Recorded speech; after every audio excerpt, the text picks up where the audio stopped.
Heute eben luften wir den Vorhang vor einem der schockierendsten politischen Skandal der modernen deutschen Geschichte. Sie glauben, Friedrich Merz zu kennen, denken Sie noch einmal nach. Denn was wir gleich entfüllen werden, wird die Grundfesten der deutschen Demokratie erschüttern. Das ist die Geschichte, die niemals ans Licht kommen sollte. Monatelang halten Gericht durch den Bundestag über Geheimtreffen, virtuelle Kommunikation und heimlich Geldtransfers in ein Zentrum. Von allem stand Friedrich Merz der Mann, der sich als sauber alternativ präsentiert. Dahinter dieser sorgfältig konstruierten Fassade lauert ein Netz der Täuschung, so komplex und dreist, dass selbst du sinnigste politisch Beobachter schockiert war, das Bundesverfassungsgericht hat gesprochen, und ihr Urteil ist verheerend. Ein Beispielos: Einverfassungskreis von Ausmegen, wie sie seit der Gründung der Bundesrepublik nicht gesehen wurde. Friedrich Merz sieht sich nun der ultimativen politischen Demütigung gegenüber. Gezwungener RÜCKTRITT, strafrechtliche Ermittlungen und die vollständige Vernichtung seines politischen Vermächtnisses. Was genau hat Merz getan, das so katastrophal war? Beginnen wir mit Artikel 21 des Grundgesetzes. Der Verfassungsbestung zur Partei Finanzier. Laut vertraulichen Dokumenten hat Merz dies Regel nicht nur gebüht, hat sie pulverisiert. Wir sprechen von systematischen illegalen Wahlkampfspenden. Schurtenfinanzwarrants und ausländischer Einflussnahme, die selbst den Korruptesten Oligarchen erten lassen wird, die Rachen Waffen klassifiziert Bericht des Verfassungsschutz. Die detailliert darlegen, wie Merz Organisationen zwischen 2020 und 2024 Millionen von Euro in nicht deklarierten Spenden von russischen Energieunternehmen erhielt. Wenn Deutschbürger mit Energiekosten kämpfen und die Nation mit dem Ukraine-Krieg rang, steckt Merz heimlich Geld von genau dem Regime ein, das die europäische Sicherheit bedroht. Das wären keine zufälligen Geschäftstransaktionen, sondern eine sorglich Einflussoperation. Interne E-Mails enthalten, wie Merz versprach, Deutschlands Energiewende zu machen im Austausch für kontinuierliche finanzielle Unterstützung das 847-seitige Urteil. Der Verfassungsgericht nimmt kein Blatt vor den Mund, Gerichtspräsident Stefan Harbarth nennt Merz Handlungen einen fundamentalen Bruch der demokratischen Prinzipien, auf denen unsere Republik gegründet ist. Das Gericht fand, dass Merz nicht nur Parteienfinanzierung verletzte, sondern auch Artikel 38 des Grundgesetzes, der das freie Mandat der Parlamentarier garantiert. Durch die Annahme ausländischen Gelds im Austausch für politisch Zusagen verkauft Merz effektiv seine Stimme und damit die Stimmen seiner gesamten Bundestag SFRKTION. Aber das ist nur die Spitze des Eisbergs. Erinnern Sie sich an BlackRock, wo Merz als Aufsichtsratsvorsitzender diente? Sein Abschied von dieser Position 2020 war nicht so sauber wie behauptet.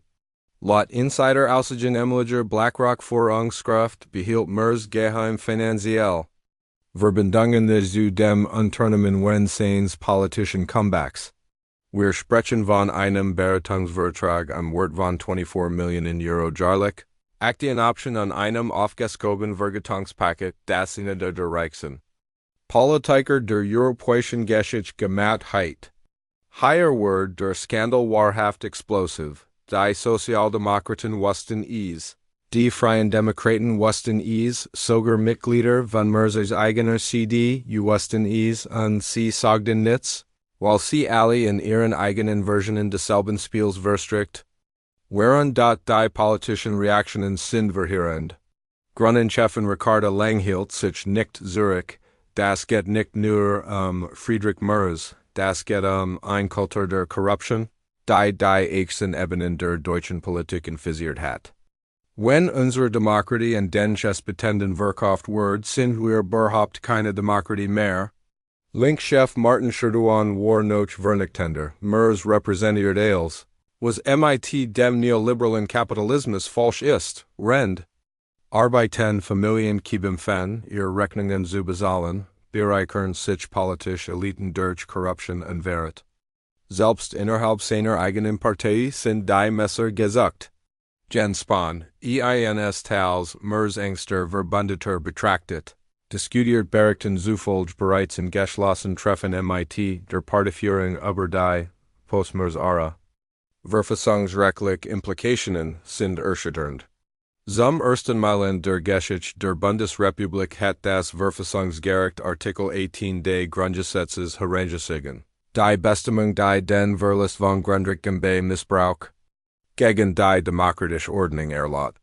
Der Rücktritt, angekündigt durch ein Knapp, Zweisige Erklärung 2347 or in einem Freitagabend repräsentiert mehr als nur das Ende einer Politikerlaufbahn. Es ist das komplett Versagen der Kontrollen und Balancen, die genau diese Art von Korruption verhindern sollen, das ist größer als Merz, größer als die CDU, das geht die Seele der deutschen Demokratie. Die Verfassungskreis der wir gegenüberstehen, geht nicht nur einen korrupten Politiker, sondern ein System, das dies Korruption glickt, schützt und davon profitiert.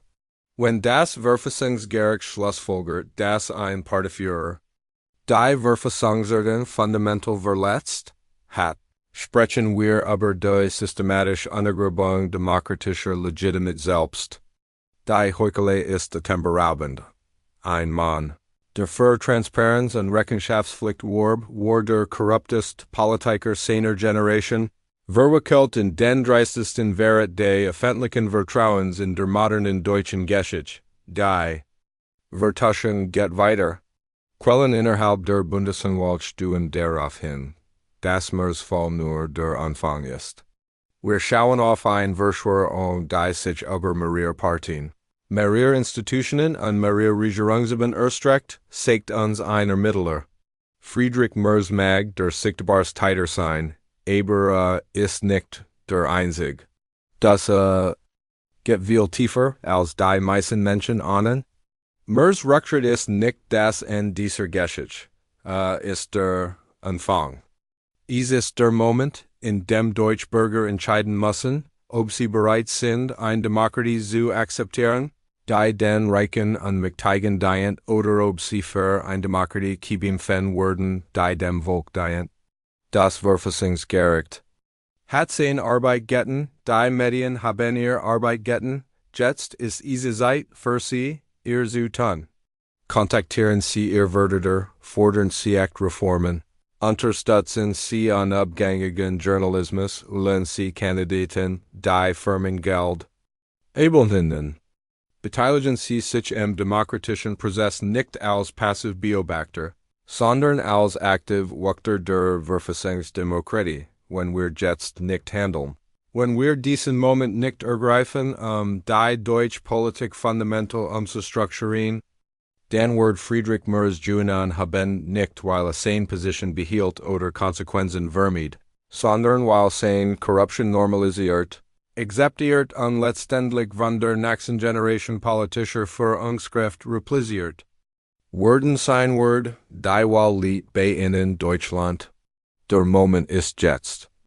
Die Zukunft ihrer Demokratie hängt in der Waage, werden sie aufstehen und für das Land kämpfen, das sie verdienen? Oder werden sie den korrupten Eliten erlauben, ihren Verrat in allem fortzusetzen, was ihnen lieb und teuer ist? Das Verfassungsgericht hat ihnen die Munition gegeben, Friedrich Merz hat ihnen die Motivation gegeben, als was bleibt es, dass sie den Abzug bekriegen. Die Revolution beginnt MITNN, die Revolution beginnt heute. Die Revolution beginnt jetzt.